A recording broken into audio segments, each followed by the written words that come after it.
10 de la mañana, 47 minutitos, y llegó la agenda del presidente de la Nación, Javier Milei, en su viaje al foro de Davos, con una partida que va a ser hoy a partir de las 9 de la noche. No estoy viendo de momento una confirmación sobre un encuentro con Donald Trump, presidente de los Estados Unidos, con quien, por supuesto, compartirán evento, pero para hablar de esta y muchas cosas más, estamos en comunicación con Gabriel Merino. Él es analista internacional. Gabriel, buen día, ¿cómo estás? Acá Carla Pelliza te saluda.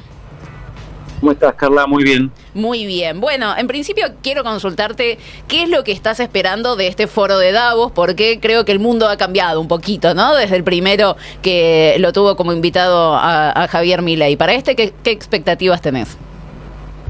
Sí, es un foro que ya no tiene el peso de antes, ¿no? Era como el núcleo del poder durante la globalización financiera neoliberal, durante el mundo unipolar, ¿no? Durante los años dorados del consenso de Washington. Hoy ese mundo se está desvaneciendo, incluso porque el propio actor central de la construcción de ese mundo, que era Estados Unidos y los grandes corporaciones y actores financieros de Estados Unidos, del Reino Unido, del norte global,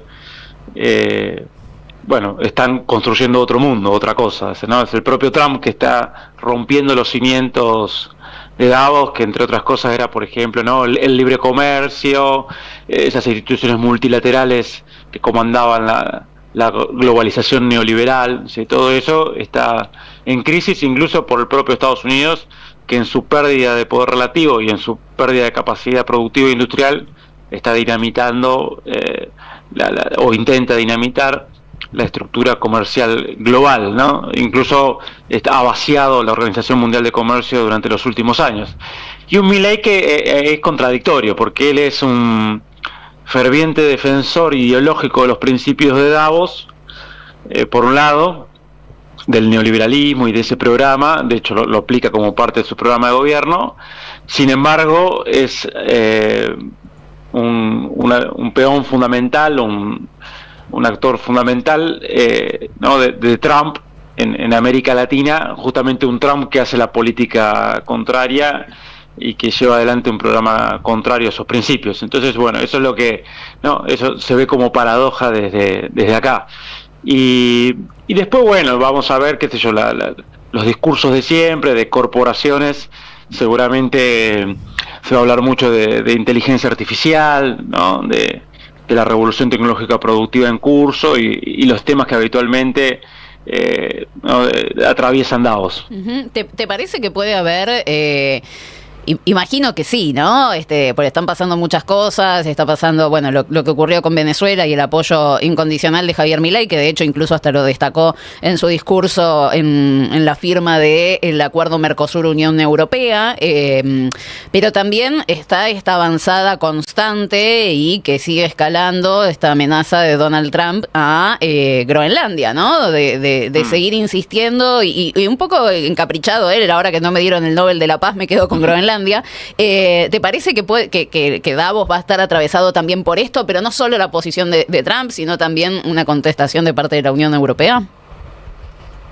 A ver, que va a estar atravesado, va a estar atravesado. Yo no sé hasta dónde la Unión Europea se anima a enfrentar a Trump. Digamos, no sé, me enviaron una delegación militar de algunos países que realmente era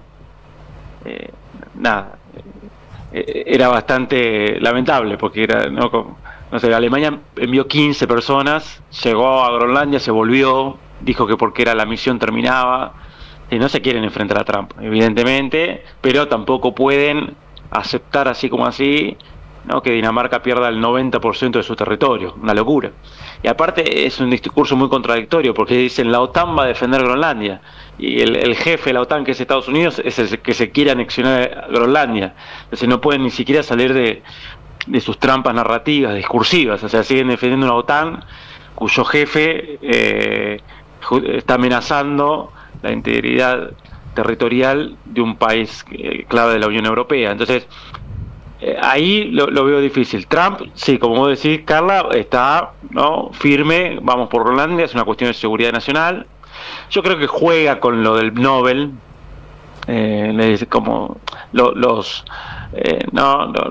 le pone eso a los noruegos, juega con eso, podríamos decir en criollo, los boludea, digamos, perdón por la palabra, pero un poco hace ese juego, ¿no? Porque en realidad hay otros intereses estratégicos ahí bastante firmes.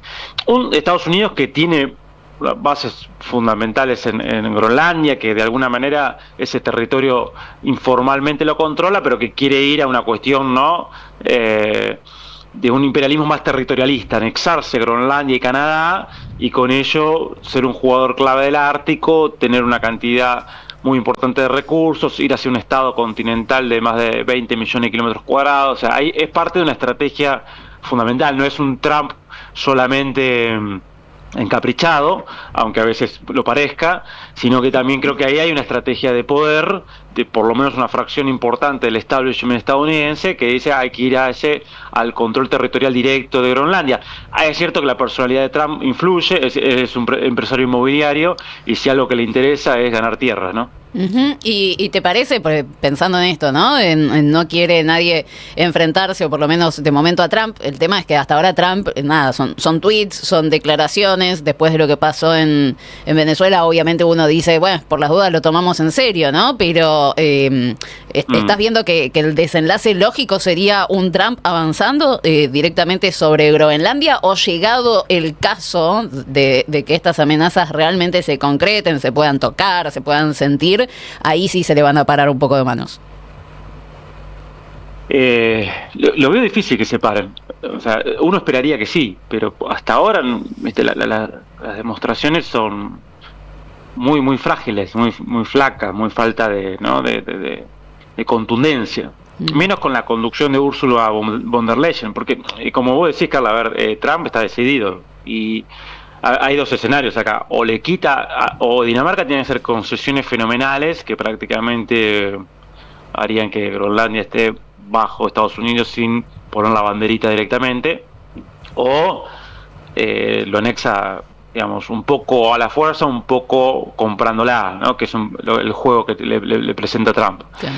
Es decir, no hay o sea, yo veo difícil, salvo que, y me parece que esa es la apuesta de la Unión Europea, que es tratar de ganar tiempo, que Trump se debilite, como tiene problemas internos, que pierda las elecciones de medio término que son en este año, y que un Trump debilitado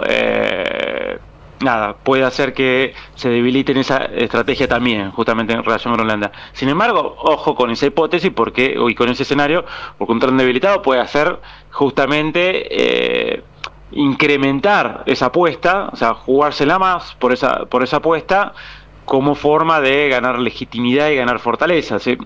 Hay un juego ahí difícil. Yo lo veo difícil. El problema es que la Unión Europea es creada bajo el manto de los Estados Unidos. Claro. O sea, bajo el manto, fíjate, crean primero la OTAN en el 1949, que como dice el dicho, es para tener a los rusos afuera, a los alemanes abajo y a los estadounidenses arriba, ¿no? Ese es el esquema de la OTAN.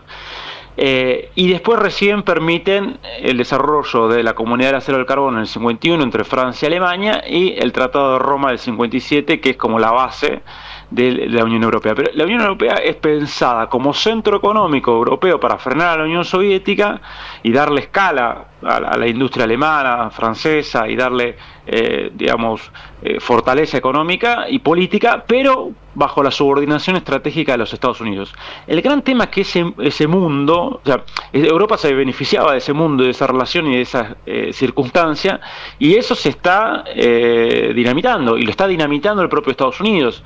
Entonces es una posición muy incómoda la europea, porque se le está desmoronando los cimientos sobre la cual se construyó, pero no sabe para dónde ir, y con una dirigencia que está completamente, sigue bajo el mantra globalista, o bajo el mantra de la OTAN y del alineamiento total con Estados Unidos, con un Estados Unidos que la está poniendo en apuros todo el tiempo. Uh-huh. Mencionábamos, y hago acá un paréntesis, el tema del premio Nobel, ¿no? De cómo y vos decías, boludea un poco Trump con este tema de no me dieron el Nobel, pero bueno, escaló el tema ese. Corina Machado se lo dio, él lo aceptó, lo agradeció. ¿Qué lees vos detrás de esa novela? O sea, ¿realmente hubo ahí estuvo Trump molesto porque no le dieron el premio, y por qué se lo da así Corina Machado cuando le dicen el Nobel no se puede entregar? ¿Qué es lo que lees vos atrás de eso? Sí, a ver, se molesta porque él quería, me parece, como parte del alimento para su figura hacia afuera de Estados Unidos, pero también para adentro, para esa promesa maga de esa base nacionalista del Make America Great Again, ¿no? Que le demandaba a su gobierno dejar de intervenir en el exterior, tener una posición más pacifista. El premio Nobel como que reforzaba eso para adentro y para afuera, y él se quiere mostrar, ¿no?, un Estados Unidos que en un mundo conflictivo y que reconoce que es multipolar. Bueno, yo soy como el primus inter pares, soy el pacificador, ¿no?, el peacemaker, el que hace posible la paz y el acuerdo. Entonces se dice, bueno, yo paré, ¿no?, 7 guerras, 8 guerras. Otro te puede decir, bueno, bombardeaste 7, 8 veces. Bueno, no le podrían decir a Trump. Un récord, ¿no? En un año de mandato ya te bombardeaste 7, 8 países. Y encima inauguraste un capítulo increíble en la historia estadounidense, que es bombardear directamente una capital sudamericana. Pero bueno, él quería, me parece, eso como, además, como parte de su estrategia exterior-interior. Perdón, sí, claro. Gabriel, Gaby te saluda. Además, hay un dato importante que es, también le habían dado el Premio Nobel de la Paz a Obama. Sí, claro. tal cual.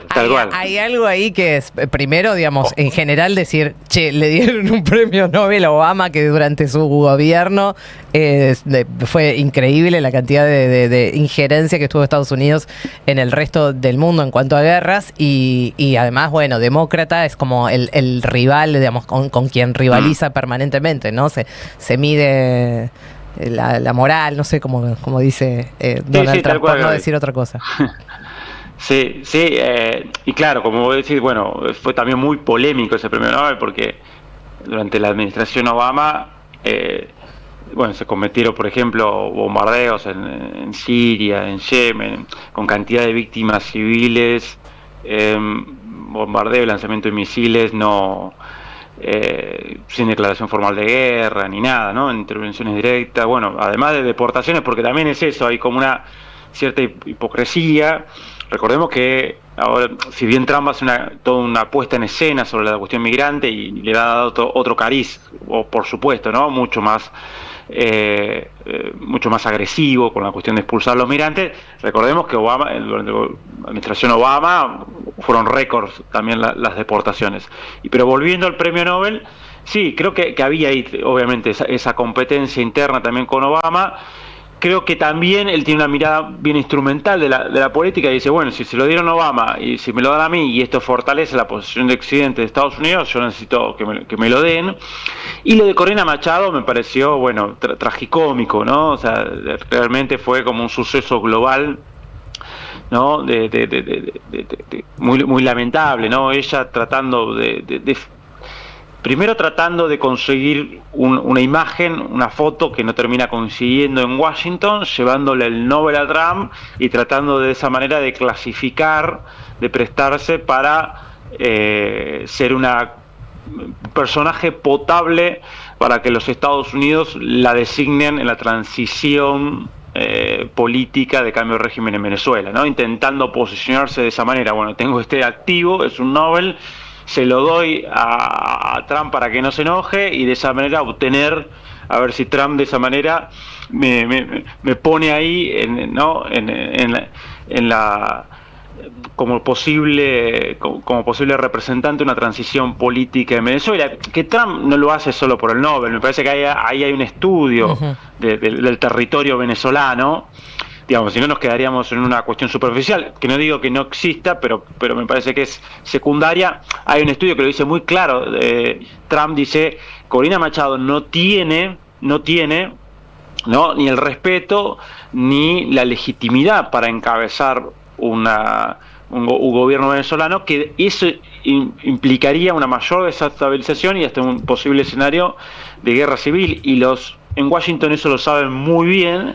Entonces, tratan de evitar ese escenario. Entonces ellos mismos reconocen, que es algo que pasa que es difícil de reconocer en el occidente geopolítico, en la narrativa y en los medios, que aparece Marina Comida Machado como la gran lideresa de Venezuela. Eso después en la realidad práctica no es tan así, e incluso ese sector de la oposición tiene algunos problemas internos dentro de Venezuela, y sobre todo de rechazo de una parte importante de la población. Entonces me parece que eso también hay que ponerlo sobre la mesa, porque a veces en estas discusiones más superficiales, que son importantes, se olvida ese tema que me parece crucial. Antes de terminar con esta charla, no quiero dejar de preguntarte algo que a mí particularmente me resulta bastante inquietante y que tiene que ver con algunos conceptos que empiezan a fluir de la boca de los líderes, como por ejemplo de Donald Trump, y ahora también teniendo en cuenta que la prensa argentina de alguna manera ya se acercó a cuáles van a ser los lineamientos del discurso de Davos de Milei, que aparentemente van a estar ahí basados en el tema de los valores éticos y morales de Occidente, y no puedo dejar de vincularlo eso con lo que dijo hace unos días nada más Trump, hablando de que el límite de su poder es su moral. ¿Qué estás leyendo ahí con esto de empezar a involucrar la cuestión de poder sobre la moralidad? Me parece que hay una narrativa de nueva Guerra Fría, ¿no? O sea, yo creo que Occidente, desde 2014, y cada vez lo usa más, apuesta a esa narrativa de nueva Guerra Fría, donde dice, por un lado hay buenos, que es el mundo libre, la democracia, los supuestos valores occidentales, y del otro lado la autocracia, las dictaduras, el comunismo, dirán los neoconservadores, los malos, ¿no? Los regímenes, porque uno habla de régimen político a cualquier régimen, ya sea la República Liberal, las repúblicas populares, las monarquías árabes, qué sé yo, es el régimen, pero la palabra régimen en la narrativa occidental aparece como el mal, el autoritario, el autocrático, ¿no?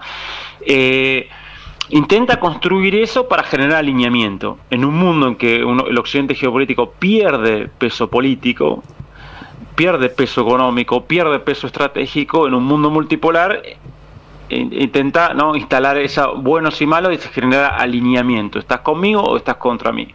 De esa manera trata de invisibilizar que el mundo es multipolar, no bipolar, y que la contradicción central no es entre democracias, mundo libre, dictaduras y autocracias, sino entre el viejo mundo unipolar, con el occidente geopolítico y con Estados Unidos a la cabeza, frente al mundo emergente, el mundo multipolar emergente, de las potencias emergentes que cada vez tienen más peso. Entonces, me parece que es eso, es también tratar de alinearnos, en nuestro caso como patio trasero, sin pensar en nuestros intereses nacionales o dejando de lado nuestros intereses nacionales, es decir, poniéndonos antinomias ideológicas y morales, ¿no?, en contra de de ver nuestros intereses nacionales, cuando por otro lado esa no es la práctica. Vos fíjate, ¿cuál es el esquema de alianzas de Estados Unidos en Medio Oriente y de Europa mismo en Medio Oriente, con monarquías árabes absolutistas que son mucho más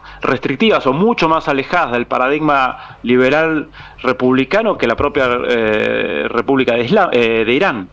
Eso es muy paradójico, digamos. O sea, y Estados Unidos tampoco tuvo problema, por ejemplo, en sostener regímenes dictatoriales en América Latina en contra de esos principios democráticos cuando sus intereses fueron convenientes. Por ejemplo, en el caso de Chile y Pinochet. O sea, pero te buscan llevar a esa discusión, me parece, de tipo moral, para que uno pierda de vista los intereses nacionales, la cuestión estratégica y cuál es el verdadero escenario en el mapa del poder mundial. Uh-huh. Gabriel, te hago una más porque este fin de semana se firmó en Paraguay el acuerdo Mercosur-Unión Europea, después de varias décadas intentándolo. ¿Qué ves para la Argentina a partir de ese acuerdo? ¿Puede ser una oportunidad? ¿Puede ser una limitación si la Argentina no avanza en una industrialización un poco más fuerte? ¿Cómo lo interpretas vos? Para Argentina yo lo veo muy negativo el acuerdo. El acuerdo, en Europa hablan de automóviles por vacas, ¿no? Dicen ellos. O sea, autos por vacas. O sea, implica abrir los mercados del Mercosur para automóviles, maquinarias, bienes de capital, acceso a minerales críticos para los europeos, que buscan reducir también la dependencia de China. Una China además que tiene capacidades industriales cada vez más importantes y ha eclipsado en gran medida al norte global y a Europa en particular en esas capacidades industriales. Una Europa que viene con pérdida de competitividad debido a la desconexión de la energía barata de Rusia, y encima que es un acuerdo desigual con Estados Unidos que daña a su sector industrial, ¿no? y lo puede llevar hacia una fuga de las inversiones hacia la economía norteamericana. O sea, acá hay un acuerdo donde el Mercosur cede en industria, en servicios, en compras públicas, en compromisos regulatorios y en propiedad intelectual a la Unión Europea, perdiendo capacidad en política industrial, etcétera. Y a cambio, si las concesiones por parte de Europa no son simétricas. Digamos, de hecho, lo que conseguiría el Mercosur, que son aperturas para el sector agropecuario, no es simétrico la apertura industrial porque son por cuotas. O sea, doy un ejemplo: carne, que es clave, ¿no? Porque dice autos por vacas. Por un lado, los autos bajarían los aranceles y es un beneficio para los alemanes y compañía, aunque le dan al Mercosur la posibilidad de ir adaptándose a lo largo de los años y le dan un tiempo para que eso se adapte. Pero por el otro lado, el Mercosur tendría una cuota para exportar carne hacia la Unión Europea. Para ponerlo en números, la Unión Europea importó 140.000 toneladas de carne vacuna, un arancel de 40-44%. China importó más de 500.000, ¿no? el año pasado. ¿Qué nos daría la Unión Europea? Una cuota de 100.000 toneladas. Es decir, ni siquiera digamos, se le llega a parecer a lo que compra China, con un arancel de 7,5%. O sea, con una cuota de nada más de 100.000 toneladas de carne vacuna, algo en pollo, algo en algunos productos, uno cede en toda la política industrial. Yo puedo entender a Brasil, digamos, en su juego, porque esto es un acuerdo geopolítico, busca posicionar a Brasil en un mundo multipolar, busca fortalecer a Brasil como gran productor de alimentos del mundo, porque es el primer vendedor de carne vacuna y de pollo, y algunas razones más. Pero yo creo que para la Argentina es complicado. Es complicado y tiene mucho más costos que beneficios, ¿no? Y creo que, sobre todo, nuestro sector industrial, nuestro sector de producción de maquinarias, autopartes, sector pymes, ¿no? en distintos rubros, pueden ser los perdedores de este acuerdo. Gabriel, te agradezco mucho por estos minutitos. Un placer charlar con vos. Bueno, un gusto, Carla, Gaby, les mando un saludo. Un abrazo grande. Gabriel Merino, analista internacional, charlando con nosotros sobre este mundo complejo que estamos atravesando. Ya está la agenda del presidente de la Nación, Javier Milei, que se va al foro de Davos hoy a la noche. A las 21 horas parte el vuelo especial que conduce a Javier Milei hacia la ciudad